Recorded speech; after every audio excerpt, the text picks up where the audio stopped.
Poursuivons la lecture dans le livre de la Genèse. Genèse 16.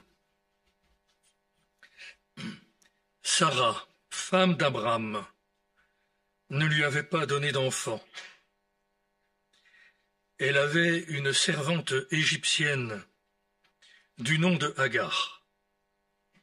Et Sarai dit à Abraham, « Voici que le Seigneur m'a empêché d'enfanter.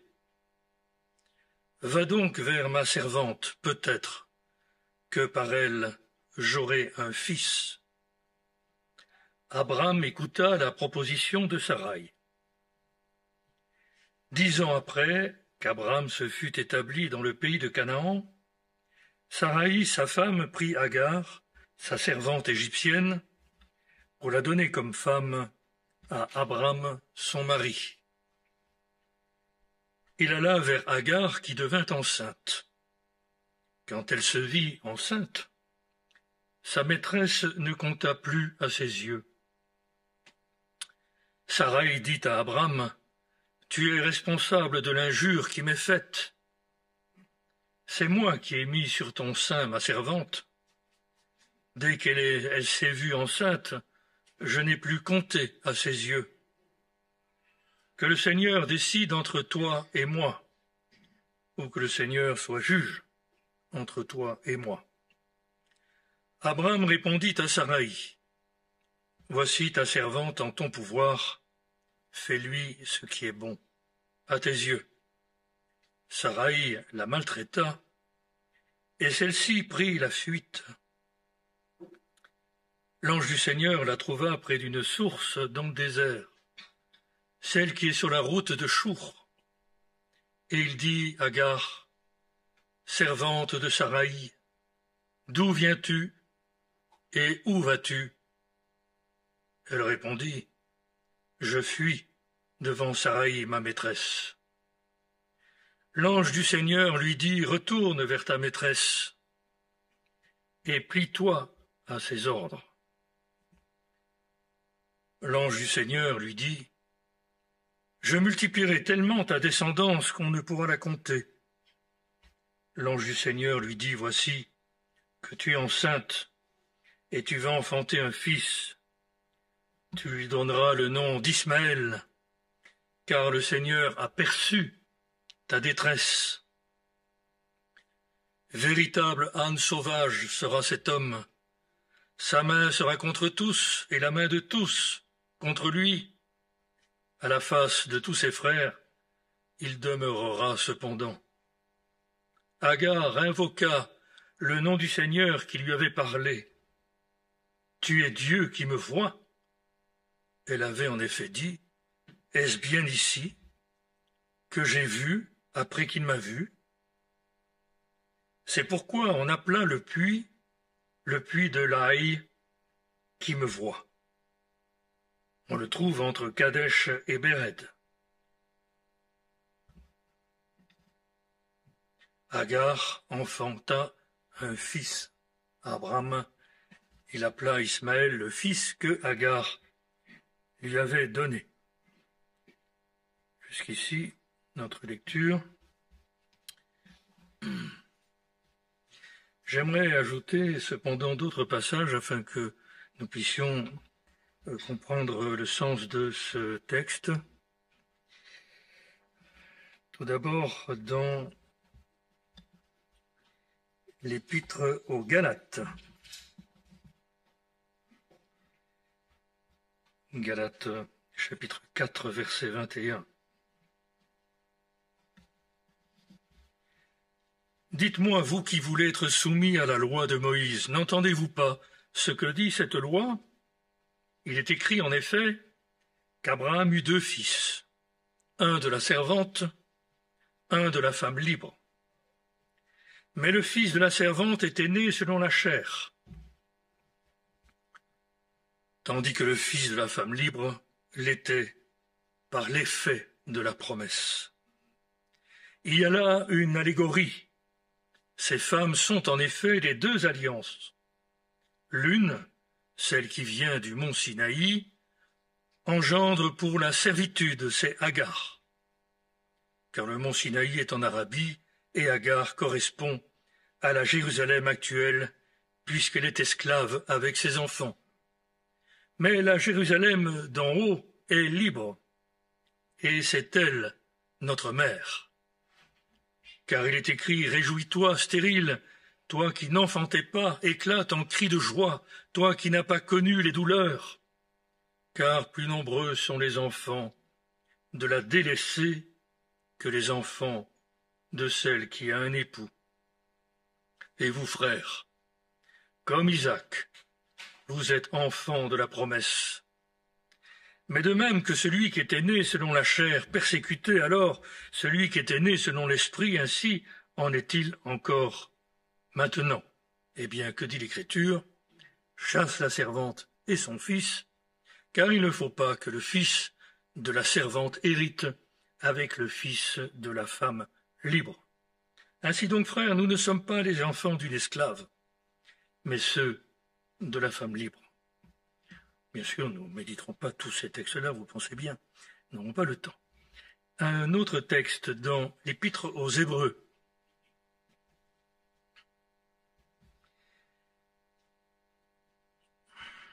Hébreux 6, verset 10. Hébreux 6, verset 10.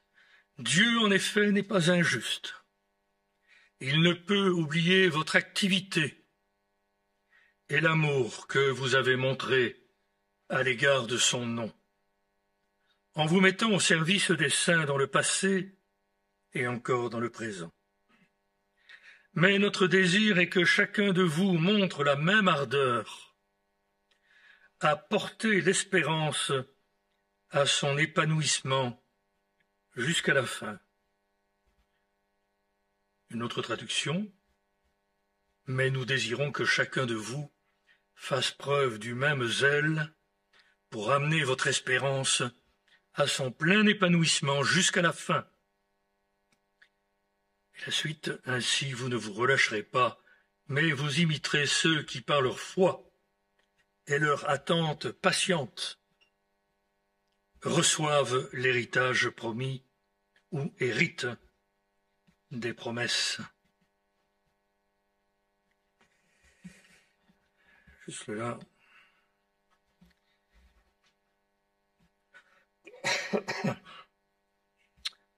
La Genèse, c'est un livre qui parle de commencement, puisque le mot Genèse a donné aussi dans le sens de commencement. La Genèse d'une chose, c'est le commencement d'une chose. Pourquoi lire tous ces textes? Pourquoi relire l'histoire d'Abraham que nous survolons ces jours-ci?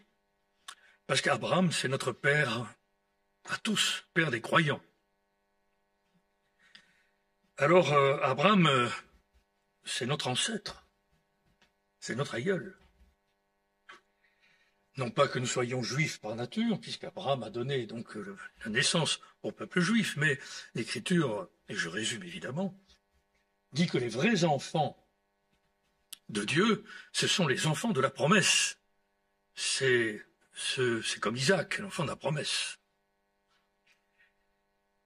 Et donc, Abraham est notre père, et nous verrons Abraham.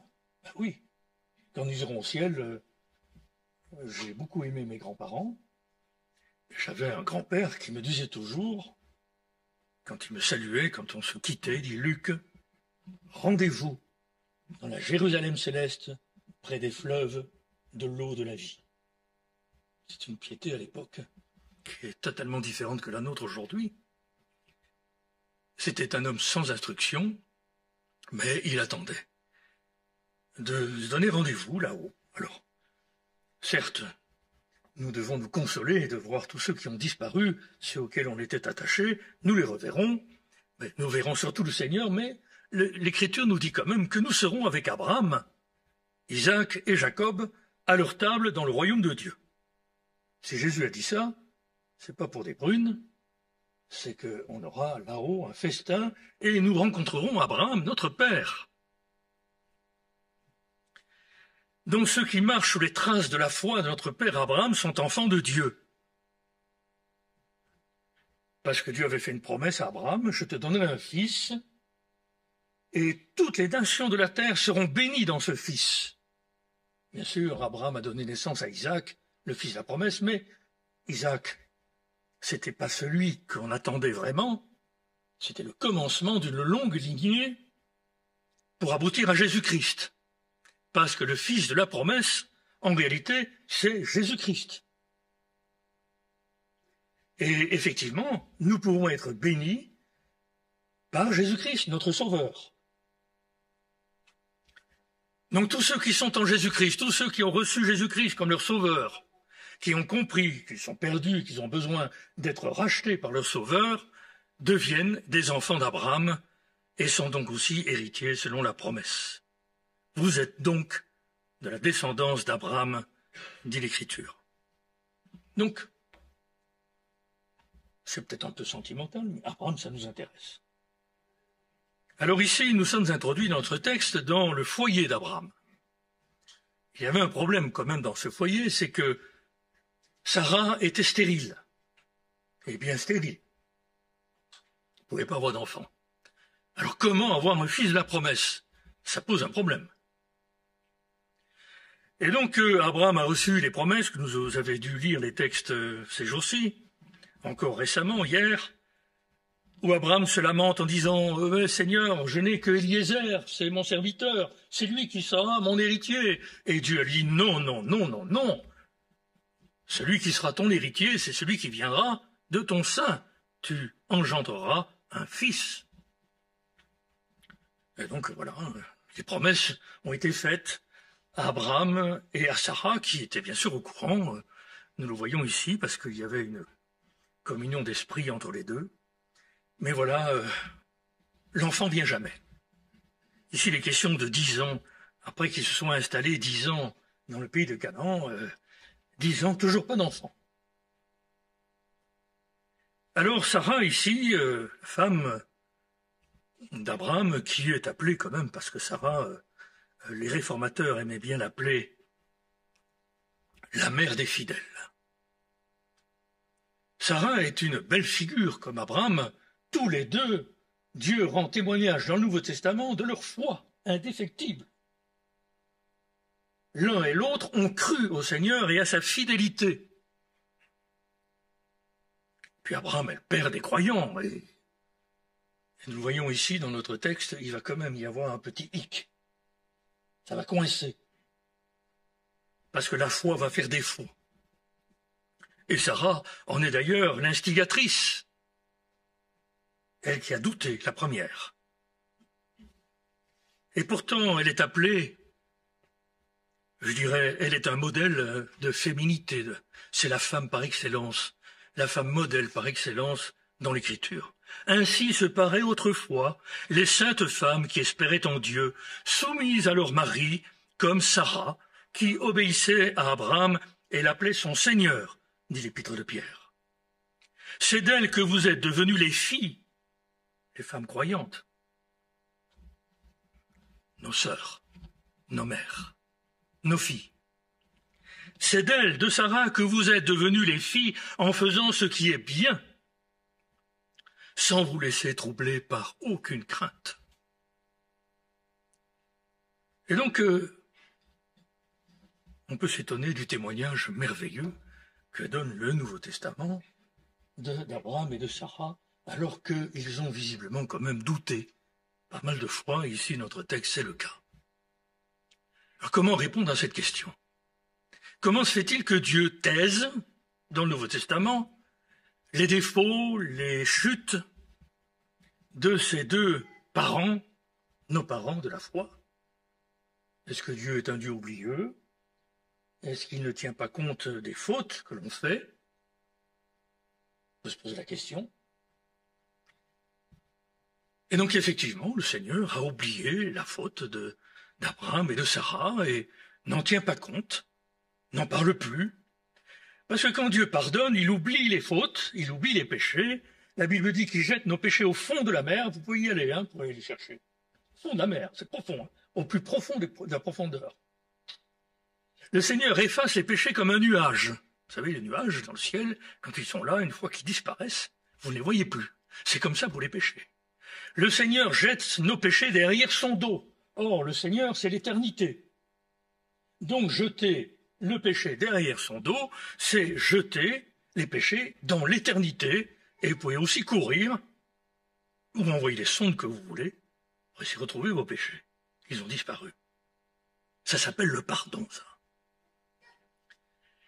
Et ce pardon vient d'un Dieu miséricordieux. Dieu est bon. Dieu est amour. Avant toute autre chose. Et c'est vrai que Dieu est saint, et aussi amour, et que la Bible nous invite à considérer à la fois la patience de Dieu, sa bonté, mais aussi sa sévérité. Toutefois, nous ne devons jamais oublier que la sévérité de Dieu n'est pas proportionnelle à sa bonté. Nous le trouvons dans la déclaration des 10 commandements. S'il y a quelque chose que nous devrions retenir dans notre vie, ce sont les 10 commandements. Le premier commandement dit que Dieu est un Dieu saint, majestueux, grand, lent à la colère, riche en bonté, en miséricorde. Mais sa miséricorde dépasse sa sévérité, puisqu'il punit jusqu'à 4 générations, mais il bénit jusqu'à 1000 générations. Vous voyez un peu la différence? Alors il faut que dans notre tête, notre cœur, nous fassions aussi cette différence pour nous, au lieu de nous condamner lorsque nous péchons, et de demeurer des condamnés avec pas l'espoir d'être peut-être rétablis. C'est terrible ça, mais c'est la vérité. C'est pour ça que les chrétiens sont souvent dans la dépression, souvent dans la tristesse, dans l'accablement, dans le découragement, et pleurent devant leurs échecs, et ils ne pardonnent pas leurs échecs. Ils ne supportent pas d'avoir échoué. C'est comme quand j'étais gosse, je ne supportais pas de faire une tache d'encre sur mon cahier à l'époque, parce que je suis plutôt jeune quand même si il en reste encore quelque chose. Eh bien, on écrivait avec une plume et un encrier, vous savez. Et ces plumes, c'était horrible, parce que si vous appuyiez un peu trop, vous aviez la plume qui se fendait comme ça, comme les sabots, et vous aviez une tache sur votre cahier. Et je ne supportais pas. Alors j'arrachais mon cahier. Je ne vous dis pas, mais là, le cahier avec une page arrachée, c'était pas bien non plus. Et j'en étais malade. Parce que j'étais malade, j'étais perfectionniste, idéaliste. Mais on oublie qu'on est dans un monde de pécheurs. Et qu'il y a bien des péchés, vous savez, que Dieu doit nous pardonner. Je ne sais pas si vous imaginez que Dieu a laissé impunis les péchés de l'Ancien Testament. Ça fait des années. Hein, on ne peut pas les comptabiliser tellement il y en a. Et les hommes qui ont péché, eh bien, le Seigneur Jésus, quand il est arrivé, il a versé son sang. C'est quoi? Il y a combien de litres de sang chez un homme? Son sang à effacer tous les péchés du passé et efface tous ceux qui allaient venir, tous ceux de son époque, et de ceux qui allaient encore venir, les nôtres aujourd'hui. Ceux de hier, ceux d'aujourd'hui et ceux de demain. Je ne sais pas si vous réalisez la profondeur, la grandeur de son pardon et de la miséricorde de Dieu, de son amour, de sa bonté envers nous. Non? Vous connaissez Dieu comme ça? Ou c'est le Père Fouettard? C'est le Dieu de la loi, un Dieu méchant, un Dieu vengeur. Alors certes, Dieu est saint. Et ici, Abraham et Sarah ont manifesté de l'incrédulité. L'incrédulité, c'est grave, l'incrédulité. C'est douter de la promesse de Dieu. C'est ne pas attendre que la promesse se réalise. Or, nous vivons exactement comme Abraham, il faut le savoir, Dieu nous a fait des promesses pour notre avenir. Des promesses pour tous les soucis de l'existence. Jésus a dit, ne vous souciez pas du lendemain. Confiez-vous en moi, le Seigneur le dit. Déchargez-vous sur moi de tous vos soucis, car je prends soin de vous. Il y a une multitude de promesses qui sont données. Alors croire aux promesses est une chose, et nous croyons aux promesses. Si nous sommes là pour écouter la Bible, c'est que nous sommes d'accord d'écouter, de croire ce que Dieu nous dit, et nous recevons ce que Dieu nous dit, on écoute, on est d'accord. Mais croire, c'est pas encore suffisant. Il faut croire jusqu'au bout. Et il faut persévérer jusqu'au bout pour obtenir l'effet de la promesse. Et nous voyons ici dans l'Épître aux Hébreux, il dit Dieu n'est pas injuste pour oublier ce que vous avez fait. Alors aujourd'hui, vous vacillez, vous avez des difficultés, ça ne va pas dans votre vie, vous avez des échecs. Mais Dieu n'est pas oublieux de tout ce qu'il a fait depuis le début quand il nous a appelés à nous convertir. Et il n'est pas oublieux non plus de ce que nous avons fait pour lui, quoique c'est difficile de se rappeler tout ce qu'on a fait. Vous savez.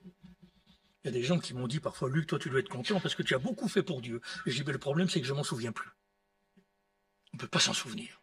Et il vaut mieux parfois, parce que la comptabilité ne nous appartient pas, c'est Dieu qui est notre maître, et c'est lui qui nous juge, c'est lui qui nous pèse, et il s'agit d'être lourd et pas léger au niveau de la foi. Hein? Donc c'est Dieu qui mesure toutes choses. Eh bien, si nous pouvions réaliser le nombre de péchés que Dieu nous a pardonnés. Et moi j'étais un grand incrédule. Un grand impatient. Ma femme me disait, dis-toi, de toute manière, tu es content que quand tu dis, tu as à peine commencé quelque chose, que tu veux déjà que ça s'arrête, que ce soit fait. C'est vrai, c'est pour ça que j'ai des coups un peu partout, parce que quand je fais quelque chose, je vais tellement vite que je me tape dessus. Déchire mes vêtements par maladresse. Hein, il y a un de mes fils qui m'appelle Brontosaurus. Hein. C'est le Brontosaurus qui arrive. Qui casse tout sous son passage. C'est un signe d'impatience. Alors je me corrige et disons que j'ai dû me corriger, et dans la foi, il faut se corriger de cette impatience, de cette forme d'avidité de faire, de vouloir agir, et on a besoin de persévérance. Pourquoi? Pourquoi est-ce que Dieu veut qu'on attende, qu'on lui fasse confiance? Eh bien, Dieu veut que nous lui fassions confiance et plus à nous-mêmes. Le problème, c'est que nous faisons confiance à nous-mêmes. Et nous sommes des hommes comme Abraham. Abraham est notre père, non seulement le père de notre foi, mais aussi il nous ressemble, nous lui ressemblons, puisque la Bible dit que les hommes de l'Ancien Testament, c'était aussi des hommes de la même nature que nous. Même les plus, à nos yeux, les plus extraordinaires, étaient de la même pâte, la même nature que nous. Donc ils étaient naturellement impatients aussi. Et qu'est-ce qui fait l'impatience de Sarah? Sarah, elle réfléchit, elle dit, mais on n'a toujours pas d'enfant. Et alors elle culpabilise, elle dit, c'est ma faute. Alors elle essaie de trouver un système. Je ne sais pas ce qui s'est passé dans son cœur. On peut imaginer une femme stérile qui prend conscience que son mari attend un enfant d'elle, mais elle ne peut pas le donner. Vous savez, ça inquiète une femme, ça. De ne pas pouvoir donner un enfant à son mari. Et alors elle raisonne, elle réfléchit, mais il y a un peu d'aigreur dans son cœur, parce que l'incrédulité naît toujours d'une accusation à l'égard de Dieu. Dieu m'a empêché, dit-elle, d'enfanter. C'est la faute à Dieu, voilà. Comment ça se fait que Dieu ne m'a pas encore donné de réponse? Comment ça se fait que Dieu ne m'a pas encore exaucé dans mes souhaits, dans mes désirs? Comment ça se fait que je ne suis pas encore guéri, que je suis toujours lié dans des difficultés pour lesquelles j'ai prié, j'ai demandé à Dieu de m'aider? Comment ça se fait? Dieu m'a empêché, dit-elle. Va donc vers ma servante. Alors c'est la mère porteuse avant l'heure, hein? Bien qu'à l'époque c'était permis, c'était dans la tradition des hommes, à l'époque qui n'était pas monogame comme aujourd'hui. Plusieurs femmes. Abraham a eu plusieurs épouses, mais il avait la mère de la promesse, Sarah, et donc elle dit peut-être que par elle j'aurai un fils. Mais si je donnais un coup de pouce à Dieu, si je forçais le destin, vous connaissez ça? Moi j'étais amené chez un psychiatre avec un ami qui avait besoin de soins et je l'accompagnais dans ses soins médicaux.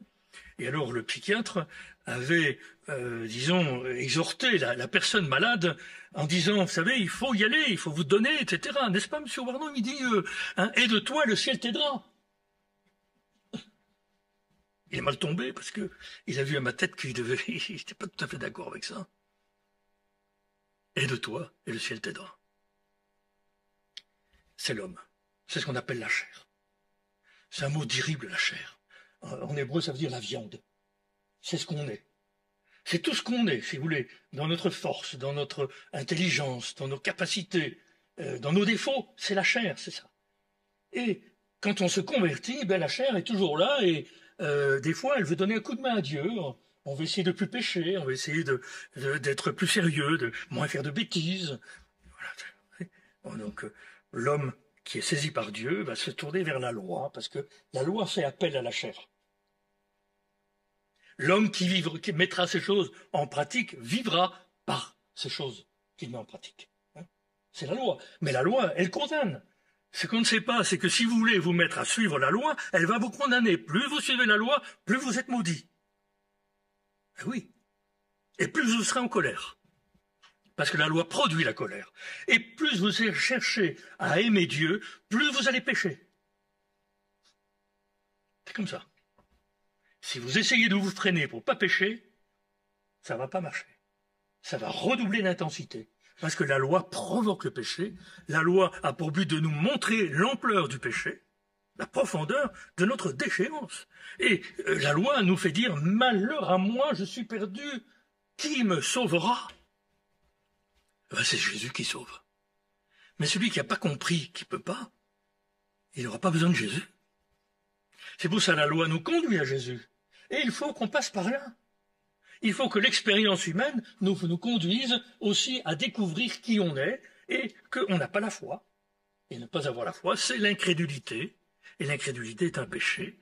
Et ici, Abraham, bien sûr, il va aussi en commettre un autre, bien que d'une manière différente. Il a écouté la proposition de sa femme. C'est ce qu'Adam a dit, hein, quand Adam a péché, que Dieu est venu dans le jardin d'Éden, il lui a dit « Adam, où es-tu » Et alors il dit « Qu'est-ce que tu as fait? Pourquoi as-tu mangé le fruit que je t'avais interdit ?» Il dit « Ah, mais c'est la femme que tu m'as donnée. Ah. » C'est comme Sarah, ici, vous savez, elle propose à son mari de prendre une autre femme pour avoir un enfant, et puis quand l'autre femme va avoir un enfant, elle va se mettre à mépriser Sarah, parce que les femmes enceintes, vous savez, elles sont toujours un peu des saintes, comme ça, c'est sa majesté. Alors je vois souvent les femmes enceintes avec la main sur le ventre, comme ça. Vous savez, c'est un signe de royauté. Bon, ça veut dire aussi que l'enfant, il donne des coups, et des fois, ça fait mal. Hein, on est bien d'accord. Voilà. J'ai quand même 16 petits-enfants et 4 enfants, donc je sais ce que c'est. J'en ai vu des femmes enceintes, et je sais comment ça fonctionne. Mais il y a quand même, malgré tout, une posture. Et surtout une posture devant une femme qui ne peut pas avoir d'enfant. Et donc Agar va se moquer de Sarah, va la mépriser. Alors quand Sarah va voir ça, il va dire à Abraham, c'est ta faute. C'est ta faute. Voilà. Alors on en apprend des choses en lisant la Bible. Et on apprend à se découvrir. Et nous aussi on dit c'est ta faute. Ah oui. Pourquoi les gens divorcent? C'est toujours la faute de l'autre. Et les pasteurs, quand ils ont des couples en difficulté, c'est difficile, vous savez, parce que quand vous écoutez le mari, c'est un saint. Quand vous écoutez l'épouse, c'est aussi une sainte. Alors comment ça se fait que deux saints puissent ainsi se disputer et se quereller? Comme disait Salomon, tu écoutes la vie d'un, et puis il faut surtout écouter la vie de l'autre, parce qu'il faut essayer de faire la part. Hein, parce que c'est toujours la faute de l'autre. Et on n'avance pas, et on se détruit. Et c'est comme ça que c'est la ruine. À tous les niveaux. C'est comme ça qu'on n'avance pas, parce que c'est toujours la faute de l'autre. Des frères, des sœurs qui se disputent, ou des chrétiens qui se disputent, ils sont là toujours, c'est la faute de l'autre. Et on n'avance pas. Et ça aussi, c'est le résultat de l'incrédulité. Si vous entrez dans la spirale de l'incrédulité, que vous cherchez à faire les choses par vous-même, vous allez être entraîné dans une série de malheurs et de difficultés, ça va compliquer la vie, et la vie de Sarah va être hyper compliquée. Avec une femme qu'elle a choisie elle-même pour qu'elle soit l'épouse ou la porteuse de l'enfant de son mari, ça peut être louable, on peut dire, elle pensait à la promesse. Hein, elle aurait pu adopter l'enfant aussi, mais enfin, c'était pas l'enfant d'Abraham quand même. Donc ça ne marchait pas. C'est l'échec. C'est la faute de l'autre. Et puis, on peut dire des choses aussi graves quand on est dans cette position je dirais, quand on nie sa propre responsabilité, que le Seigneur soit juge entre toi et moi. Eh bien, pétard, heureusement que Dieu n'est pas toujours juge quand on l'appelle sur nous. Hein. Parce qu'appeler Dieu comme juge, sa vie, ben, je vous promets qu'il va vous juger. Ça, il va commencer par vous d'abord. Avant de commencer par l'autre. Regarde la poutre qui est dans ton œil, avant de regarder la paille qui est dans l'œil de l'autre, dit Jésus. On voit bien par qui ça commence. Heureusement que Dieu ne nous écoute pas toujours. Parce que sinon nous serions anéantis. Ça fait partie, vous savez, de la grâce et de la patience de Dieu, de sa miséricorde et de sa bonté envers nous. Il ne nous punit pas selon nos péchés. On a péché, c'est péché, et on va y revenir. Le péché, c'est le péché. Le péché, le salaire du péché, c'est la mort. De toute manière. Mais Dieu ne nous punit pas en proportion de nos iniquités. Et parfois, le sentiment des péchés nous écrase. David le disait, les péchés sont au-dessus de ma tête comme comme quelque chose qui m'écrase, qui m'effondre.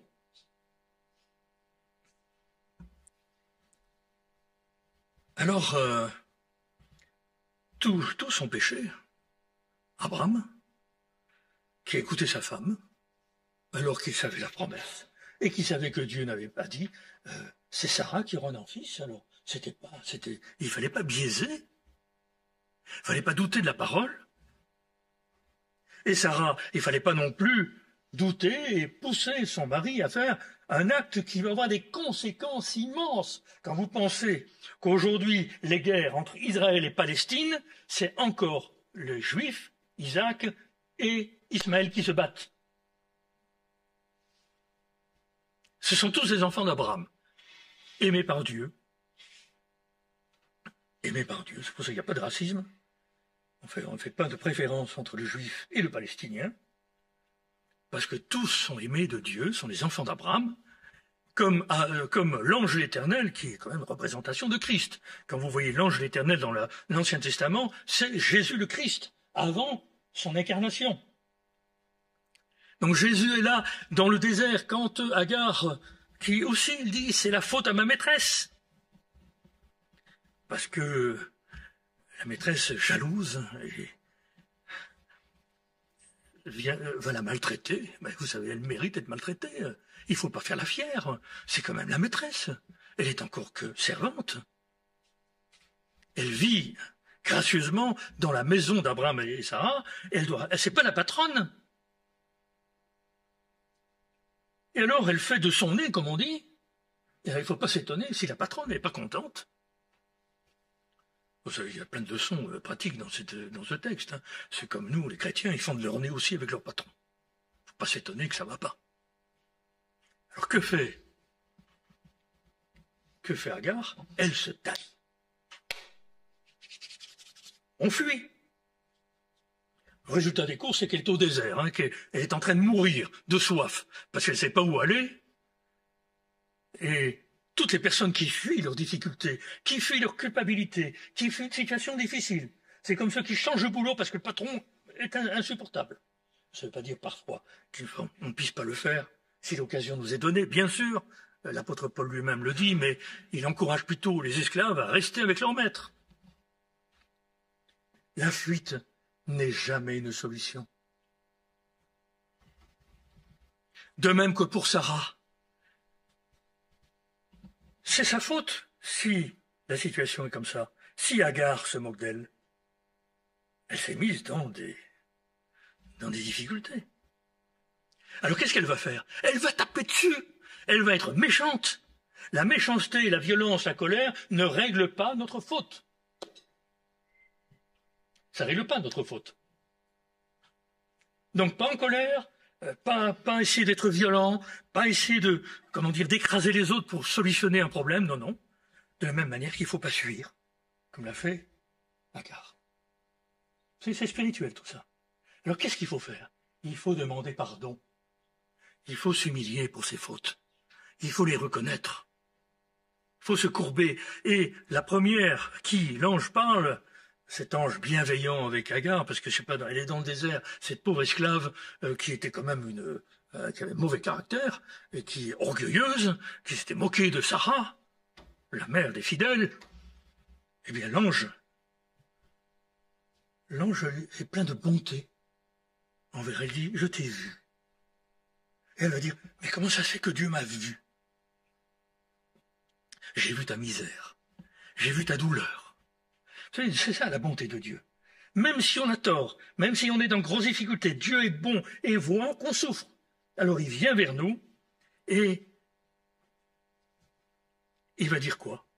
Par exemple, Agar, je vais vite, parce que là on a tellement de choses à dire, mais bon, l'essentiel on comprendra. Retourne vers ta maîtresse. Aïe, aïe, aïe, aïe, aïe, aïe. Retourne vers ta maîtresse.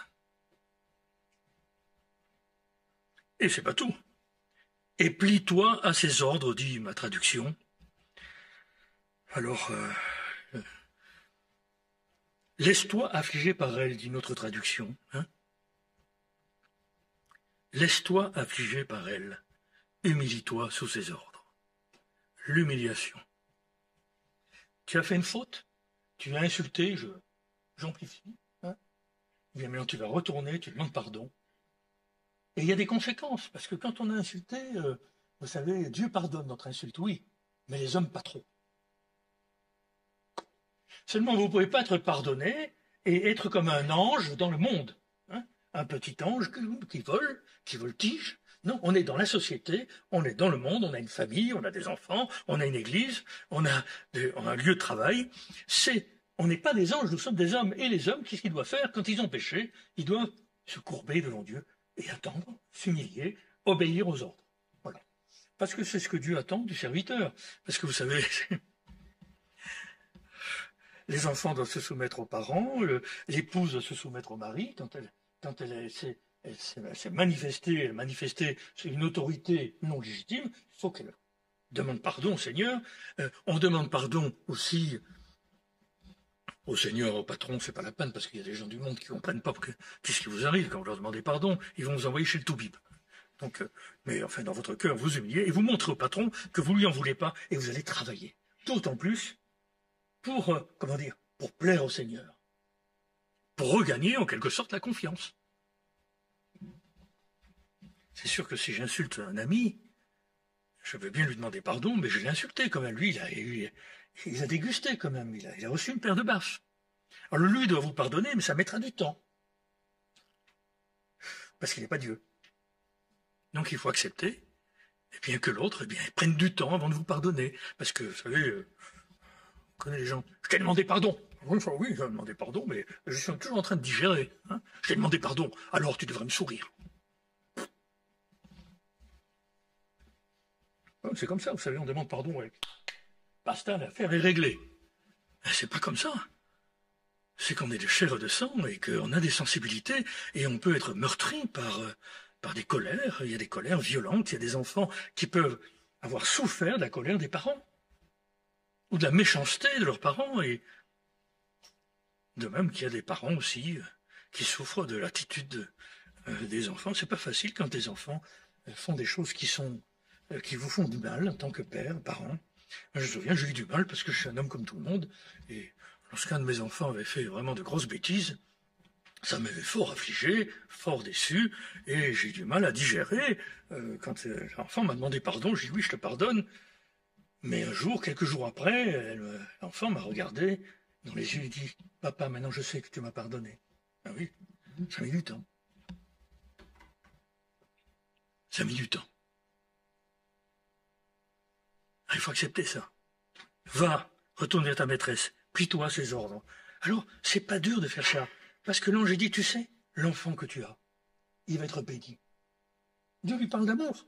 Cet enfant, il va prospérer, tu vas voir, tu vas avoir une grande famille. Alors certes, il aura des caractéristiques dont je ne peux pas parler aujourd'hui, mais tu vas être béni. Alors, on est béni, mais il faut obéir. On n'obéit pas à Dieu parce qu'il nous oblige comme ça avec le fouet en disant tu vas maintenant t'humilier, tu vas faire ceci comme ça, de manière sévère. Non, non, c'est parce que je t'aime, je te bénis. Mais parce que je te bénis et parce que je t'aime, tu vas maintenant faire ce que je te demande en tant qu'être humain. Parce que Agar, c'était une servante, c'était pas la patronne. Pourquoi? Elle est née dans le monde, elle est née dans ce monde, pas patronne. Il y a dans le monde des chefs, il y a des sous-chefs, et il y a des pas chefs du tout. C'est comme ça, en fonction de leur naissance, de leur état, et il faut accepter ça, et il faut accepter son statut. C'est la preuve d'humilité. Il ne faut pas faire comme Agar, qui se prenait pour une princesse. Moi, je suis enceinte. Voilà, toi pas. Retour en arrière. Acceptation de son état.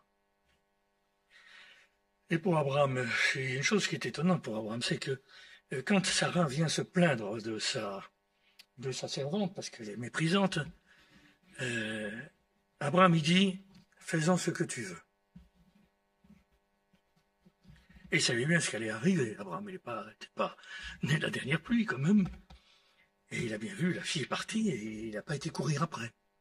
Abraham. C'était pourtant son fils. Quelle souffrance, hein. Pourquoi il n'a pas cherché à la récupérer? Parce qu'Abraham a pris conscience qu'il avait péché. Ça a mis du désordre dans sa famille, et il l'a accepté, c'est tout.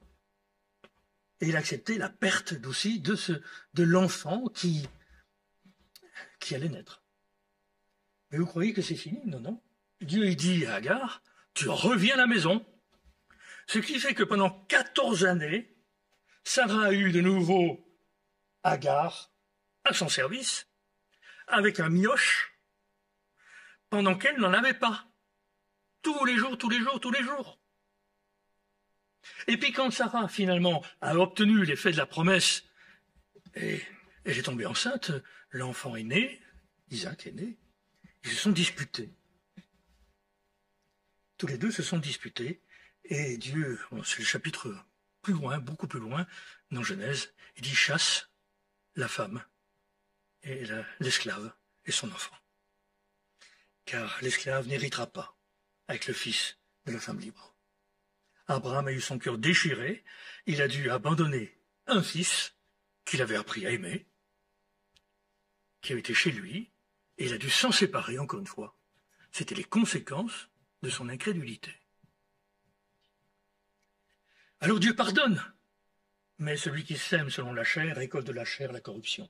Si vous roulez comme un fou en moto, et qu'il vous arrive un accident, votre bras est arraché, vous n'avez plus qu'un bras. Vous demandez pardon au Seigneur d'avoir roulé comme un fou, vous devenez sage, vous ne roulerez plus comme un fou en moto, et même, je crois qu'à partir de là, vous ne roulerez plus en moto du tout. Mais vous aurez toujours votre bras arraché, malgré le pardon. Et je pourrais multiplier les exemples, nous avons tous des conséquences des choses que nous avons faites, des désobéissances, et dont nous payons aujourd'hui les conséquences. C'est pas pour ça que Dieu nous condamne, mais nous devons les supporter, les accepter. Ça nous humilie, et ça nous oblige à une dépendance du Seigneur. Et ça nous oblige à nous rappeler son amour. Tu m'aimes, Seigneur, malgré ce que j'ai fait.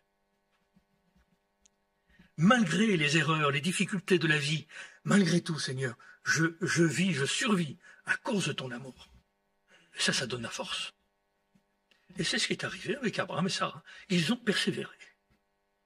Ils ne se sont pas révoltés contre Dieu, ils ont continué à avoir la foi, ils ont cheminé, et c'est pourquoi Dieu a tenu compte de ce cheminement, et c'est pourquoi il est dit d'Abraham qu'il ne douta pas par incrédulité, alors qu'il vient de douter, nous l'avons vu.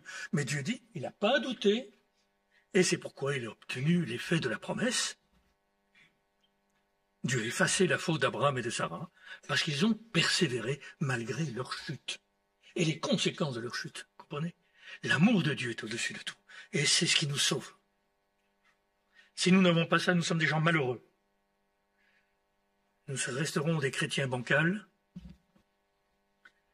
et nous avons du mal à avancer, en nous rappelant sans cesse les erreurs et remplis d'aigreur.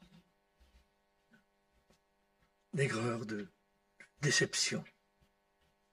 Voilà. J'aurais dû écouter. C'est comme ceux qui disent « j'étais un imbécile ». On s'insulte. C'est pas par l'insulte qu'on guérit. Vous pouvez vous traiter de tous les noms. Mon grand-père, il buvait un peu trop et c'était sa passion. Alors quand il remontait de la cave, titubant, presque en se cassant la figure sur l'escalier, eh bien il me grimpait l'escalier, on l'entendait, il disait « imbécile, tue-toi, imbécile, tue-toi ». Il regrettait d'avoir bu, mais il avait bu. Ça n'a pas délivré de l'alcool. Vous pouvez vous traiter de tous les noms, regretter tout ce que vous voulez par rapport à vous-même. Il n'y a que le pardon de Dieu, l'amour de Dieu qui peut vous consoler, vous guérir et vous faire oublier les choses du passé. Celui qui est en Christ est d'une nouvelle création. Les choses anciennes sont passées, toutes choses sont devenues nouvelles. Ça, c'est merveilleux, ça. Et le pardon, le sang de Jésus-Christ parle. Vous savez que le sang de Jésus nous parle. Le sang de Christ a un langage. Il nous parle de pardon. Il faut écouter ça. Toujours, c'est ce qui fait la force.